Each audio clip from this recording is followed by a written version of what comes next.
I want to go back to something you said about the Gaza Humanitarian Foundation, put that in quotes, which you said, more a death squad than an aid organization. I think we need you to elaborate on that because our listeners, if they have been reading newspapers, might be surprised by that characterization. The American Jewish Committee has released a statement called Humanitarian Aid in Gaza, What's Really Happening, where they describe such characterizations of the Gaza Humanitarian Foundation as malicious falsehoods pushed by Hamas. Who else? They claim that Hamas is, I would say the American Jewish Committee here is somewhat disgracing itself by defending this organization, but they go through and say, well, the Gaza Humanitarian Foundation has delivered over 51 million meals, but they're operating in very complex and difficult circumstances. There's terrorist infrastructure, there's roving gangs, etc., etc. But I wondered if you could explain Sure. why you characterize this organization as, Sure. as kind of a fraudulent aid organization. Well, just to give a background, the Gaza Strip has, of course, been under blockade since 2006, 2007, with Israel strictly controlling what can and cannot enter or leave the Gaza Strip, and has been under siege since October 2023. And professional aid agencies like specialized UN agencies, World Central Kitchen, all the rest of them are only able to operate with Israeli consent. And so their ability to bring in humanitarian aid and supplies is subject to Israeli control.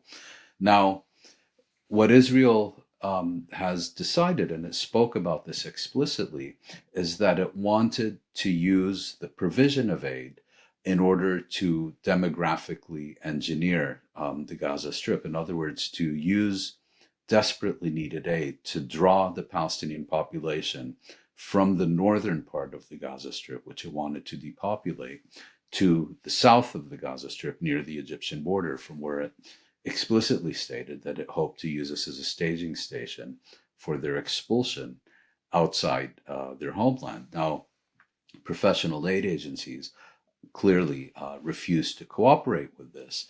And then you began to see this story from the Israelis that the real problem with aid is that it's all being stolen by, or that much of it is being stolen or looted by Hamas and other militant groups. First of all, to feed their own members, and then they were selling it at inflated prices on the market in order to finance their operations. That's actually another Hasbara talking point pulled out of thin air, because every single humanitarian agency that's active in the Gaza Strip has said that there is no evidence for this, that they haven't encountered it. And just as importantly, B, that Israel hasn't presented them with any evidence of this happening, either publicly or privately. There is evidence of the looting of aid, particularly near the Egyptian border. And most of the looting is being done by collaborationist militias that are armed by the Israeli military and that are operating under the direction of the Israeli military. And these supplies are then sold at exorbitant prices on market. There's some additional looting that's happening by desperate Palestinians swarming these trucks as soon as they enter the Gaza Strip to grab whatever they can. Now, what humanitarian aid professionals have been saying is that when you are encountering a crisis such as that in the Gaza Strip, which is on the verge of famine and has been for a very long time, the way you resolve that is by flooding the territory with aid and supplies. In other words, you bring the aid and supplies to the population that needs it.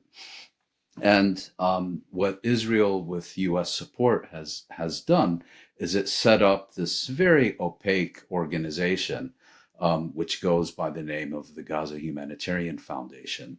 It's led by a Christian Zionist fanatic whose specialization is in ideology rather than in humanitarian affairs.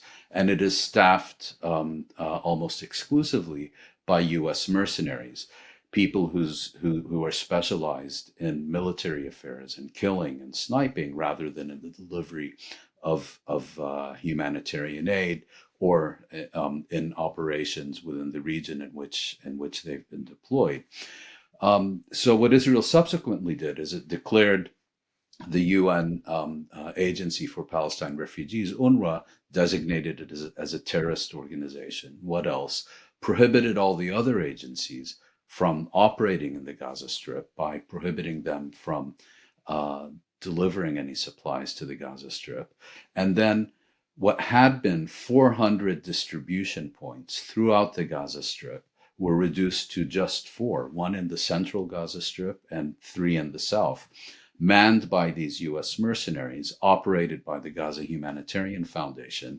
You know, it's constantly putting out statistics about how many millions of aid packages it has distributed. There's absolutely no evidence for this. There's absolutely no independent review or confirmation that any of this is even remotely accurate. But just as importantly, these distribution sites have essentially functioned as kill zones. You know, thousands and tens of thousands of desperate Palestinians come to them.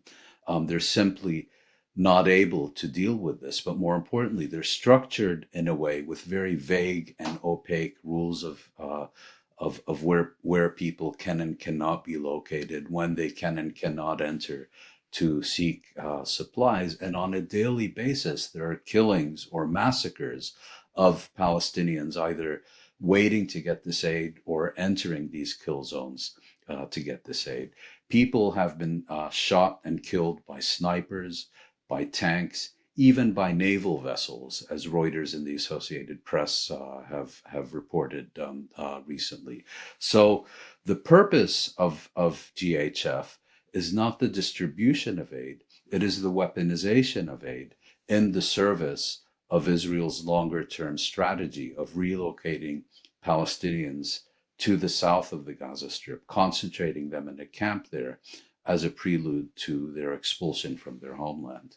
I want to add just a few more facts on what you said that I think are helpful, which is to say the first director of the Gaza Humanitarian Foundation was, in fact, a specialist in disaster response, and he resigned within a month, saying that it was impossible to implement this plan while adhering to humanitarian principles, and that yes, if I can just interrupt you, from the outset, the UN and every other specialized humanitarian assistance agency and aid agency have not only refused to cooperate with GHF, but have publicly condemned and denounced it for, as this guy noted, violating every basic principle of humanitarian operations, of neutrality, of impartiality, and so on.